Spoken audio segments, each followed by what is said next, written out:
Hello, everyone, and welcome. It is July 18th, Tuesday night. This is the second installment of Let's Talk Games here on youtube.com/Insider Gaming. I am your host, Mike Straw, reporter for Insider Gaming. Thrilled to be joined tonight. We have a fun thing, quite a bit to talk about today. We have Microsoft Activision still coming down. We have Payday 3, people not happy. We have Xbox Live going away. There is plenty to talk about, including EA telling toxic players to get bent if they don't like what's happened. So, thank you for joining. If you're new to Insider Gaming or you're just checking us out for the first time, be sure to subscribe to us on YouTube. We are growing. These are new ideas. We're seeing how they go. Follow us on Twitter at Insider Gaming IG.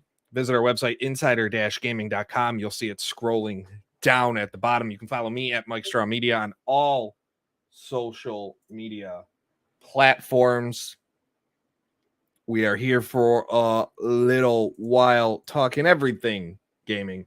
And we're going to jump right into the news today of things we need to catch up on. And today was Microsoft, the deadline, I guess you could say, between Microsoft and Activision.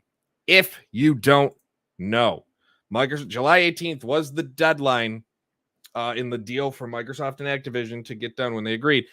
July 18th, 2023. Otherwise, Activision could walk away with a $3 billion payout. Now, with everything that's happened over the past year or so, at least the last few months, it's not likely. It was never likely. They have until midnight Pacific or 11:59 Pacific Standard Time. 11:59 Pacific Standard Time to get that deal done. There's one of two things that are going to happen. Either Microsoft and Activision are going to get a deal done at the last possible second and announce it, but with everything and them still negotiating with the UK CMA, that's unlikely.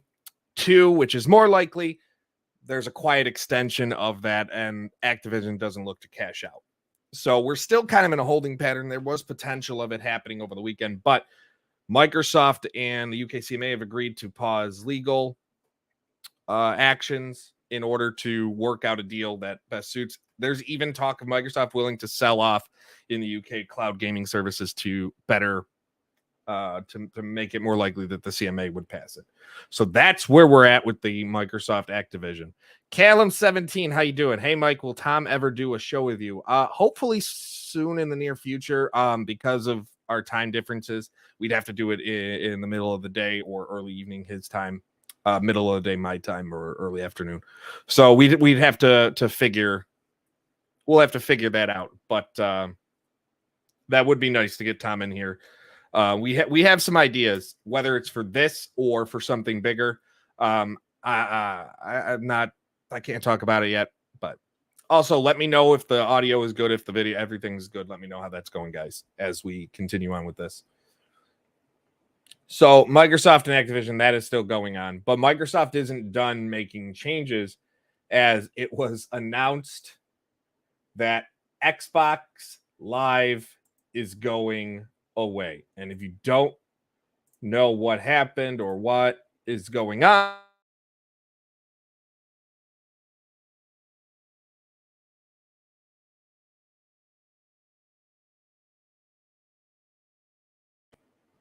there we go.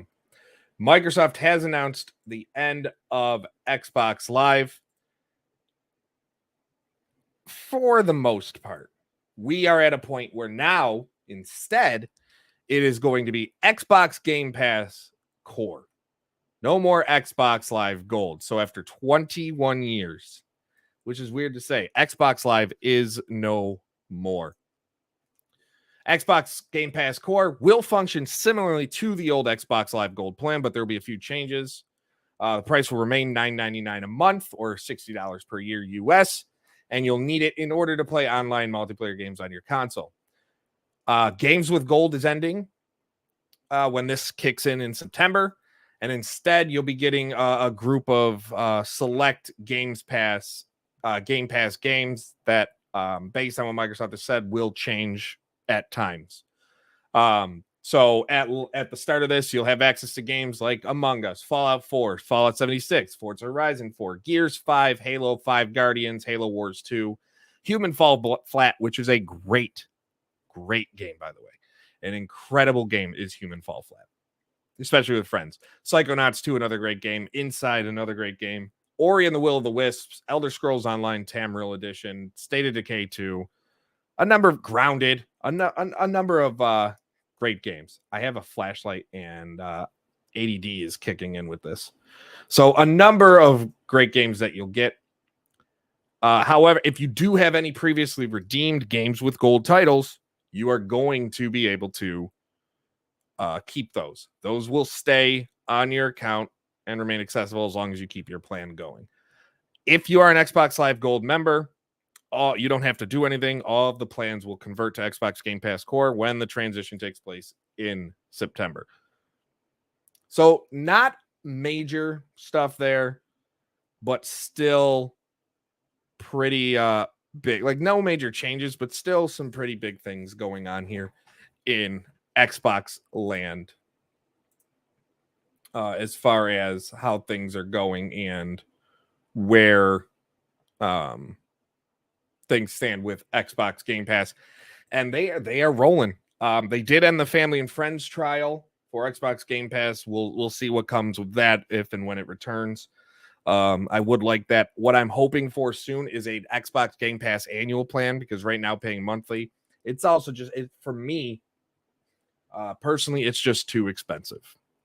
Xbox Game Pass far too expensive for me.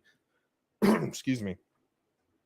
To justify. Some people do it, but for me, I won't justify the amount of games that I would need to play, I think. If there's a game I really, really want to try, I might sign up for a 1 month or a 7-day trial somewhere, however, but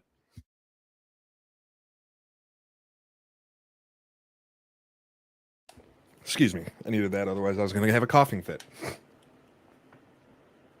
So that's where things stand with Xbox Game Pass. Now, moving away from Microsoft. Microsoft is fine. Activision's going to be wrapped up. In my mind, actually, before we move away from Microsoft, in my mind, this Microsoft Activision deal is going to happen. And there's another sign that's going to happen that we didn't talk about over the weekend. Sunday, it was announced that Sony and Microsoft have agreed to a 10-year deal to keep Call of Duty on PlayStation, which is different than the original deal that Microsoft offered Sony, which would have kept Activision and Activision Blizzard titles in addition to Call of Duty on the platform up through 2027, I believe. But instead, this is 10 years of just Call of Duty. So they get their Call of Duty. We'll see what happens. It likely ends any PlayStation benefits or exclusivity bonuses or things like that we've had for so many years. But this is where we're at. Callum, Xbox Game Pass annually needs to be a thing. I agree. Yeah, it's got to be at this point for I think it to be a success. Let's move the camera a little bit so you're not seeing the boom arm right in the middle of the screen. So yeah, that's where I think that is. Now, let's move on to EA. Usually doesn't make people happy with what EA decides or what EA says, but you know, I'm happy with what they did. EA they announced their feature set, right? EA announced their feature set of Xbox or for EA Sports FC last week, and they announced for the first time that Ultimate Team was going to feature women soccer players. Great news for those who play the mode. Cool for inclusivity and all that stuff. But of course, you have the toxic jerks that come out and They're not happy about it, right? They're complaining that men shouldn't be on the even playing field with women and blah, blah, blah in a virtual video game. So EA basically said, if you don't like it, don't play Ultimate Team. If you don't want to see it, don't play Ultimate Team. Granted, they didn't say specifically get bent. That's how I say it. They can get bent. They talked to IGN. It was John Shepard, the executive producer and VP over at EA Sport. EA said in an interview with IGN about it, quote, "It's something we really thought deeply about. We feel we can play a really important role in the growth of the sport. In introducing it to all our fans, we just have this conviction that we believe we want to unite the world around football." He added, "Ultimate Team is a great place for that. It's a mode where you can build your fantasy team with different nationalities, different leagues, and different clubs." And so it felt like a great spot to be able to do that. And that's the thing. It's a fantasy mode. Of anything else, it's a fantasy mode.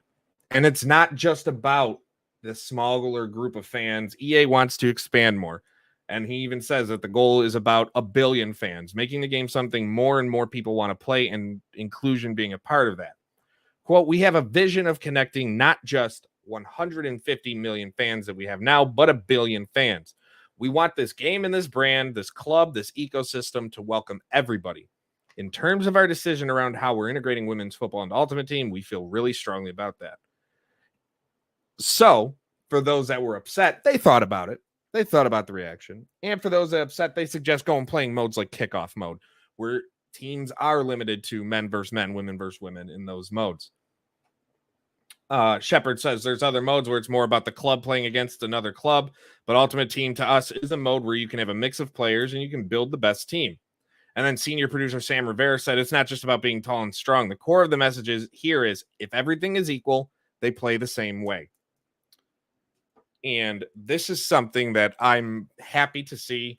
I was happy to see EA come out and say something when asked, not being afraid to touch on it or anything like that, because it's a case of EA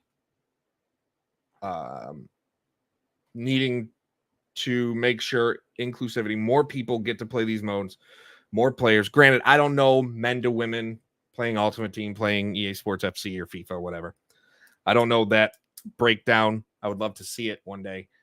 But if they want more women to and young female gamers and stuff like that to play the mode, being able to play as people who represent them is a big deal. It's a big deal in every game. Every game, the more representation you have, the better. And you can complain about it how you want. You can come at me however you want. I'm not gonna go against that. The more representation you have, the better. And that's just the honest truth about it. So EA Sports FC 24 having women in Ultimate Team is a big step. Having women in the game, which we at Insider Gaming, Tom Henderson exclusively reported back in the spring that the NWSL was going to be added to FIFA 23, which it later was. And now we have even more women's leagues coming this year in Liga F and Bundesliga. So it's a great thing to see. I'm happy about it. Anybody who isn't happy about it, they exude short man syndrome. I can say another thing, but I don't want to get in trouble on the platform at least. But they exude that energy. And you know what energy? Small PP. They exude that energy. So that's where EA is. And I'm flying through these because I want to get to the Q&A and stuff. We're not it's not a long show today. It's not gonna be like an hour or so like the last one was. But it's going to be good. So now we move on to Payday. Starbreeze. Payday 3. This bothered me. I get it. So many games do it. Diablo. But the question is, can you do it and actually have can you have servers that support it and don't go down right away or all the time? And that's the big question. And it also goes to, okay, what happens if you stop supporting the game? We won't be able to play it anymore. And that's because Payday 3 is supposedly is requiring an always online connection in order to play it, even if you plan on playing by yourself. That means if you don't have any friends to play with and you just want to play some Payday by yourself and relax, you better hope you can connect to the internet. So you better not lose Wi-Fi for a little bit and think, oh, well, this is a game I'll be able to play without internet. Nope, you're not going to be able to. Starbreeze says, nope. How the game has been built, apparently, even though it can be played solo, it requires a constant internet connection. And what's bothering is the people there, which there's plenty. You might be noticing it sometimes now because Spectrum is not a great company for reliable internet. Shaky, unreliable internet threatens anytime you're on. So you can be on playing and then boom, internet goes down, you're done. Which is always the risk with always online games.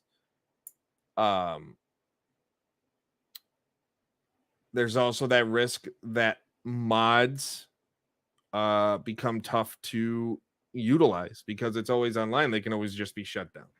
And mods have been a big part of the Payday franchise from Payday 1 to Payday 2. And you can read more about that at Insider Gaming on our website, insider-gaming.com. Our Grant Taylor Hill did a great job summarizing what the issues could be. But because some people talk about, oh, there's the positives about it. I fail to see positives of always online games. If someone can come up with a positive for it, then sure, show me the positives for always online gaming, because I don't know who it's going to be.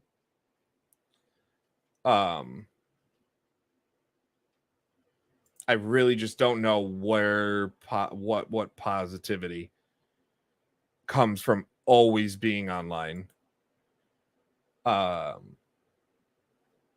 So it makes no sense to me. It makes no sense whatsoever why it is what it is. But that's the decision Starbreeze went with, and we'll see if they change their tune. I doubt it. Obviously, when everybody thinks of always online, they look to how Diablo 3 launched. Diablo 4 was a much better launch. Still some issues, but a million times better than what Diablo 3 launched. And then, of course, you always think back to SimCity back in 2013 and how bad that game launched. That was absolutely atrocious of a launch. Arguably, in my mind, worse than Diablo, because at least some people could get into Diablo. Some. SimCity, not a single person was able to get into SimCity. So that made, I mean, it killed ultimately. And what makes it worse to me is the SimCity launch killed SimCity as a franchise. It'll be a long time, I think, before we ever see SimCity come back. And I would be surprised if it ever does, because Paradox and City Skylines, as you saw with City Skylines and Cities Skylines 2 coming up later this year, if you've been following what they've been putting out on their updates to this game, my God, are they killing the city builder. And there's all these other types of city builders. There's Anno. There's all these different games that you can get that same fix. But if you want that SimCity-like experience, you're looking at City Skylines. And I don't think people feel the need for EA to come out and go, we're remaking SimCity. To be honest, I just don't see it ever having to become a thing, really. So that's what I want to know. What are your thoughts now on always online in Payday 3, or the things we've talked about? Because I do have one more thing before I get to a reader Q&A. So any questions you have, get them in and I'll answer them during the Q&A platform, because right now I want to move on to what I was at last week. If you noticed, I didn't have a show last week at all. I was in New York City for a one-day trip. I was invited to a behind closed door session at hosted by Team 17, where I got to try out a number of currently in development games. most of them the first time, and because I was the first session, most of them the first time they were able to be played in the US by US media on US soil. So I was on the first session. I had a flight. Hey, this is what happened with this. My wife and I went to Monday Night Raw last Monday, July 10th. I had to be at the airport for a 4:00 flight or 4:30 flight. So I like getting there about 2 hours prior. I had to be at the airport by 2:30. We get home at midnight. So I got about an hour of sleep, get to the airport because I couldn't fall asleep right away. Hour sleep, get to the airport, get there first thing in the morning, get driven 50 minutes to an hour from the airport to the hotel where the event was at, and go right into that and play a bunch of games. One of those games I can't talk about just yet. I'm under embargo. But there are a number of games that I did play that I want to talk about. One of them being Moving Out 2. And my written preview of the game went out on Insider Gaming this morning, Tuesday morning. And that game, I had fun in the limited time I played the original. I didn't buy the original. I didn't own it, but I had friends who played it, and I played it with them. And I had fun. The sequel, to me, whenever I play a new game, it's obviously how much fun the game is, but does the game have me wanting to come back and play more? And Moving Out 2 gave me such an itch to where I haven't stopped wanting to play it since I left that meeting. And that's my biggest gripe with the game from the time. I had a 2-hour or so window to play all these games, right? Played, I think, 5 in total.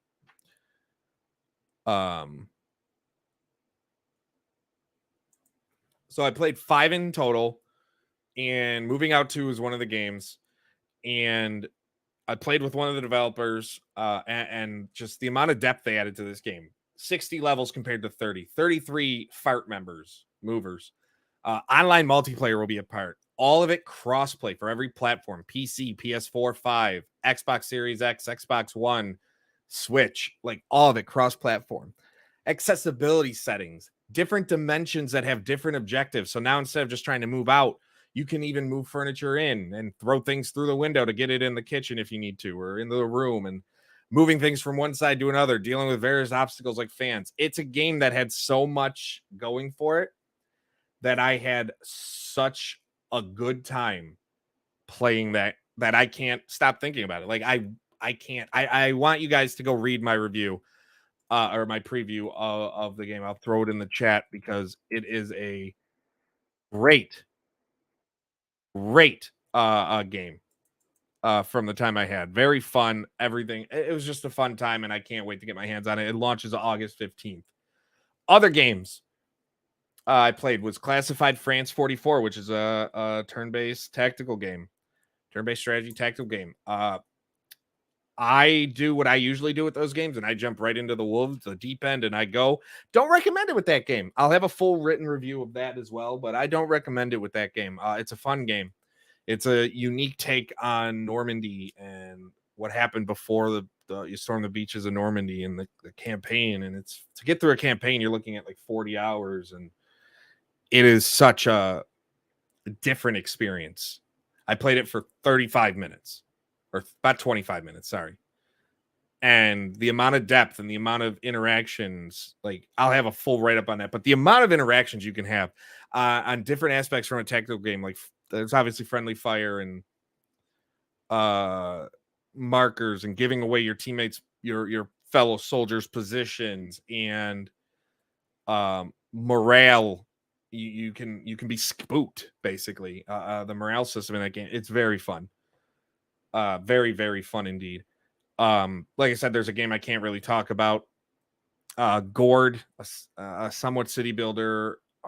You build up your village and protect against demons and monsters and stuff like that, and wizards.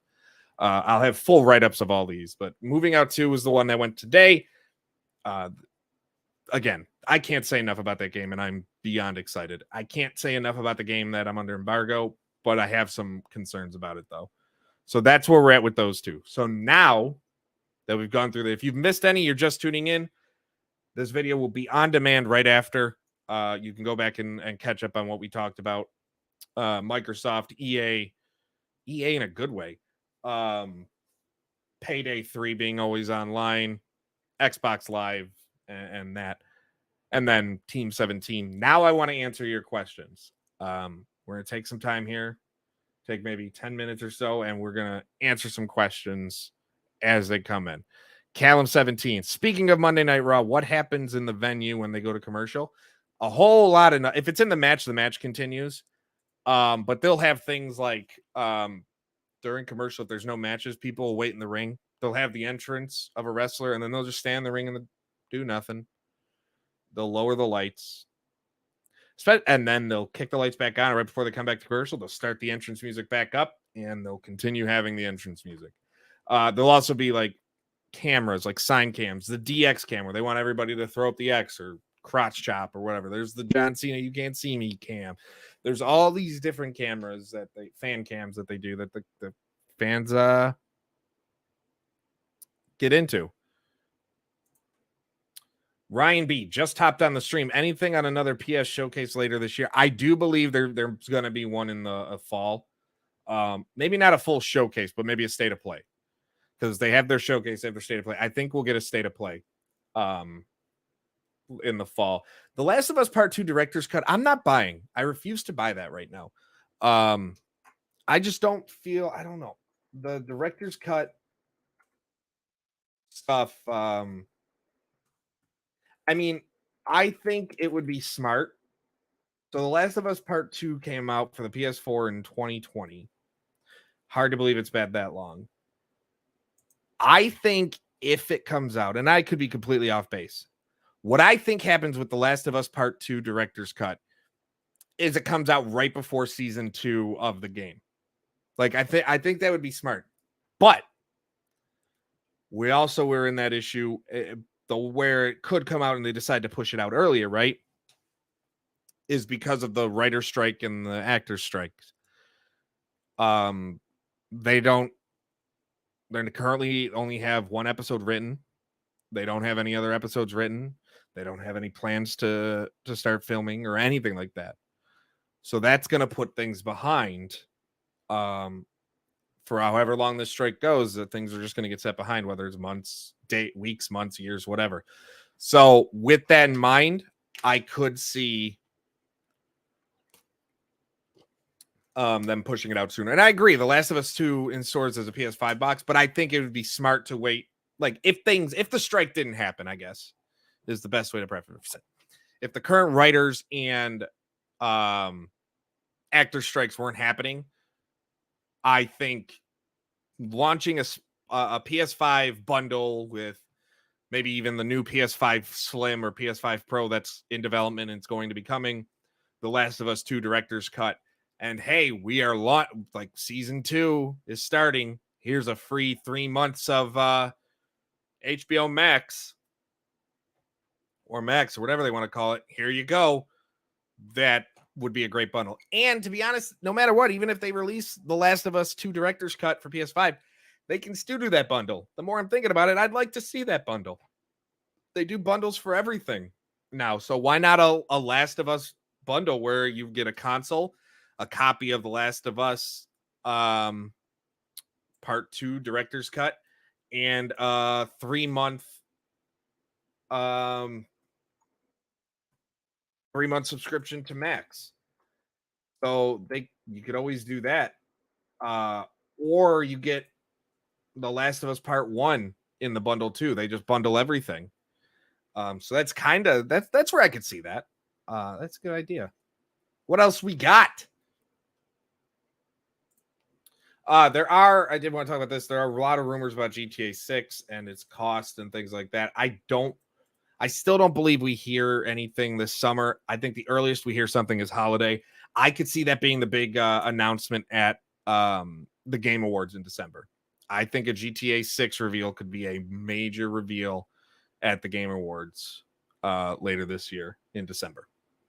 So I was asked about that on Twitter maybe like a day or so ago, and I figured I'd address it on here instead.